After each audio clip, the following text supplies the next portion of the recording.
2차전지는 지금 성장통 캐즘 구간에 지금 들어가 있는 상황입니다. 가격 인하라고 하는 얘기는 결국은 자기 마진을 훼손해 가면서라도 내가 시장을 지키겠다라는 거잖아요. 2차전지 주식이 다 빠져가지고 힘들긴 한데 나중에 돌아설 때 모두가 다 해피하진 않을 것 같다. 개인적인 생각이고요. 그렇지만 이 가운데서 우리나라의 대표적인 어떤 기업들이라고 한다면은 충분히 승산은 있을 것 같다. 리튬 가격만 안정이 되면 이제 실적적인 측면에서 바닥은 1분기가 맞는 것 같고 이제 그 다음부터 회복은 될 건데 어느 정도 속도로 회복이 될 것이냐 하는 거는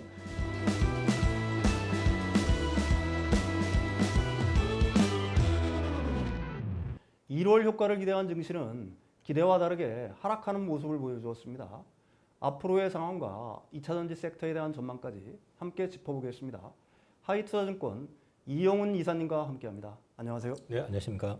일단 뭐 약세를 계속해서 2차전지들이 보이고 있죠. 조금 올라갈 만하다가 다시 또 꺾이고 하는 모습들을 갖다가 계속해서 보여주고 있는데 이에 대한 배경 어디에 있다고 보십니까? 2차전지는 지금 성장통 캐즘 구간에 지금 들어가 있는 상황입니다. 근데 이제 캐즘 구간을 갖다가 너무 쉽게 생각들을 하시는데 말이 쉬워서 캐즘이지 이 캐즘이라고 하는 거는 성장 산업이 어느 정도 성장을 했을 때 2차전지 기준으로 얘기를 하면 인프라의 어떤 구축이라든지 전기차 가격의 하락을 통해 가지고 이제 기존 내연기관차하고 이제 경쟁이 충분히 되는 그런 상황이 연출이 된다든지 또 이제 정부 차원의 어떤 세제 지원이라든지 여러 가지 변수가 있거든요. 경기도 또 악화돼서는 안 되고 뭐 여러 가지 이제 금리도 좀 내려야 될 것이고. 근데 이제 이런 부분들이 나온다 하더라도 문제는 지금 이제 전기차 시장만 하더라도 내연자동차 만드는 회사들이 다 들어와 있잖아요. 거기다가 전기차로 특화돼 가지고 지금 만들어져 있는 회사들이 또 굉장히 많습니다. 불을 댕긴 거는 테슬라라고 보는데 테슬라가 자동차 가격을 인하를 하면서 이제 판가 인하 경쟁이 붙었고요. 그게 지금 CATL로 확정이 돼서 CATL이 또 올해 보니까 독일에선 선제적으로 먼저 가격을 인하했다. 이런 것들이 나오잖아요. 그러면 이 가격 인하라고 하는 얘기는 결국은 자기 마진을 훼손해 가면서라도 내가 시장을 지키겠다라는 거잖아요. 이런 경쟁이 붙기 시작을 한다 그러면 이 소비자의 수요가 확산이 되는 어떤 그 시기 전까지에는 굉장히 경쟁이 치열해지기 시작하면서 결국에는 그 가운데서 자본이 약하거나 아니면 시장 점유율이 낮거나 기술적 능력이나 아니면 그 네임밸류가 좀 떨어지는 기업들은 도산이 될 수밖에 없거나 아니면 퇴출될 수 있다. 이 캐즘 구간 내에서는 일정 부분 손실을 감수하면서도 견딜 수 있는 기업들이 궁극적으로 나중에 재차 상승을 하는 어떤 사이클이 도래했을 때는 그 부분을 갖다가 차지하면서 큰 수익을 얻어낼 수 있을 거다라는 측면에서 캐즘 구간이라는 겁니다. 그래서 지금 2차전지 주식이 다 빠져가지고 힘들긴 한데 나중에 돌아설 때 모두가 다 해피하진 않을 것 같다. 이 개인적인 생각이고요. 그렇지만 이 가운데서 우리나라의 대표적인 어떤 기업들이라고 한다면은 충분히 승산은 있을 것 같다. 그 정도까지 말씀을 드릴 수 있을 것 같습니다. 뭐 2차전지 중에서도 포스코 홀딩스에 주목하는 투자자분들이 굉장히 많은데요. 포스코 홀딩스만의 어떤 강점이라면 어떤 게 있을까요? 포스코 홀딩스는 일단 자본이 튼튼합니다. 그러니까 차입을 통해 가지고 신산업을 지금 한다기보다는 자체에서 벌어들이는 자금을 가지고 신산업을 육성을 하고 있다는 측면에서 자본 조달 능력이 우수하고 재무 구조가 상당히 좋습니다. 철강이라고 하는 쪽이 경쟁이 붙었다 하더라도 연 평균 3조에서 4조 원 정도의 이익을 계속 얻어내는 섹터이기 때문에 안정성이 높다라는 측면이 있고 리튬이라든지 니켈이라든지 이런 쪽에 광산부터 시작을 해가지고 양극재, 음극재 거기에다가 이제 전고체 관련해 가지고 이제 배터리 쪽 관련된 소재 개발도 하고 있고 그 다음에 실리콘 음극재에 대한 것들도 지금 진행을 하고 있죠. 거기다가 마지막에 폐배터리 리사이클링까지 다 가지고 있다는 거죠. 그러면 이걸 다 가지고 있는 기업들이라는 거는 결국은 자본을 갖고 있고 그 다음에 그 기술을 갖고 있고 그 다음에 산업의 어떤 주도권을 갖고 있는 회사라고 그러면은 어떤 그 경쟁이 붙어가지고 어려운 구간을 어떻게 보면은 현재 보여주는 것만 가지고 봤을 때는 가장 극복하는데 체력이라든지 이런 부분들이 갖춰져 있는 기업 아니냐라는 생각을 하고 있고요. 광양에 그 광석 리튬 이제 공장은 이미 1차 공장은 준공이 돼서 시운전되고 있는데 하반기부터는 아마 매출로 나오기 시작할 거고 여모 리튬 공장이 아르헨티나 쪽에 6월로 지금 예정이 되어 있는 걸로 알고 있는데요. 공장 준공되면은 시운전하면은 연말 연초부터 나오는데 여모 리튬은 마진이 또 괜찮기 때문에 리튬 가격이 지금 어려운 가운데서도 견딜 수 있을 것 같고 또 하나는 지금 최근에 중국 쪽에서 이제 그 리튬 생산을 중단을 하는 사들이 많아지기 시작했다라는 게 기사로도 오늘 나왔습니다. 그리고 실제로 이제 제조원가 수준까지 떨어졌다.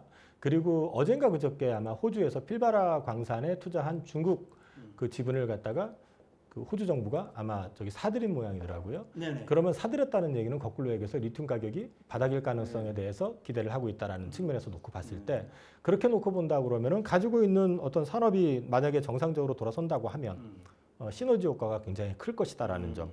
그 지주회사의 우리나라의 가장 큰 문제는 계속된 상장이잖아요. 네, 그러면서 이제 자회사들이 중복 네네. 카운팅 이슈가 이제 계속 발생이 되는데. 더블 카운팅 이슈가 네네. 있죠. 예. 근데 그 부분에 있어서는 네. 비교적 자유롭지 않느냐. 아. 네, 그렇게 보면은 뭐 포스코 그룹 자체가 저는 상대적으로 괜찮지 않을까 싶습니다. 지난해 한 3분기부터 올 초까지 우리나라 특히 이제 양극재 업체들이 메탈 가격 하락, 특히 리튬 가격 하락으로 굉장히 큰 고통을 현재도 받고 있죠. 네. 이거 굉장히 중요한 변수 같은데 리튬 가격 올해 어떻게 될까요? 예. 광물 쪽을 예상을 한다는 건 저는 뭐 저기 저 같은 사람이 할 수 있는 영역은 아니고요. 다만 지금 그동안의 가장 큰 문제는 돈이 된다 그러면 보조금 받아가지고 이 중국 자본들이 여기저기다가 그냥 그 투자를 해대가지고 그 한꺼번에 뽑아내려다가 문제가 생긴 거잖아요.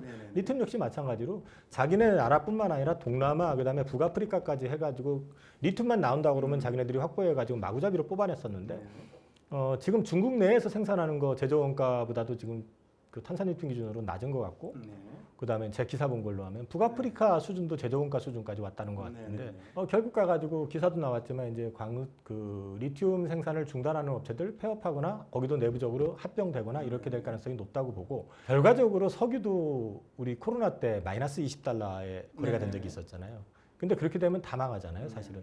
일시적이다. 그러니까 제조 원가 밑으로 빠지는데 그걸 감당을 해나가면서 무한으로 나갈 수 있겠느냐라고 놓고 보면 결국에는 어느 정도 선에서 안정이 이제 더 빠지지는 않지 않겠냐라는 게 빠지면 빠질수록 그러면은 생산은 더 줄어들 거다라는 게 개인적인 생각이고 양극재 업체들 같은 경우 워낙에 고가에 산 것들이 비싸게 샀으니까 작년 초하고 비교를 해보면 너무 지금 따졌잖아요. 그러면 그 물량들이 계속 소진이 되고 있으니까 판가는 떨어진 상태에서 비싼 원자재가 계속 들어가니까 손실이 나기 시작한 거거든요. 그럼에도 불구하고 손실폭 자체는 제 생각보다는 그래도 나쁘지 않았다. 이렇게 얘기하면 또 어떻게 볼지 모르지만 앞으로 보면은 그러면 그동안에 비싸게 했던 걸 계속해서 소진해 나가면은 결국은 거기에 들어가는 그 소재의 판가 자체는 점점 싸게 들여온 것들이 이제 반영이 되기 시작할 거 아니냐. 그러면 손실폭도 줄어들 거고 그다음에 재고 평가 손 역시 줄어들 거고 거기다가 마진을 챙긴다 그러면 오히려 그게 리튬 가격 바닥만 확인되면 일정 시점부터는 이제 마진 폭을 가져갈 수 있지 않겠느냐. 저는 그걸 가지고 이제 설명을 드리는 데가 코스모 신소재입니다. 코스모 신소재 같은 경우는 매출은 가이던스를 못 맞췄는데 영업이익률이 8%. 그렇죠. 8.8%나 나왔죠. 8% 나왔다는 얘기는 그 회사가 왜 그게 가능했느냐를 놓고 보면 리튬 재고가 없거든요.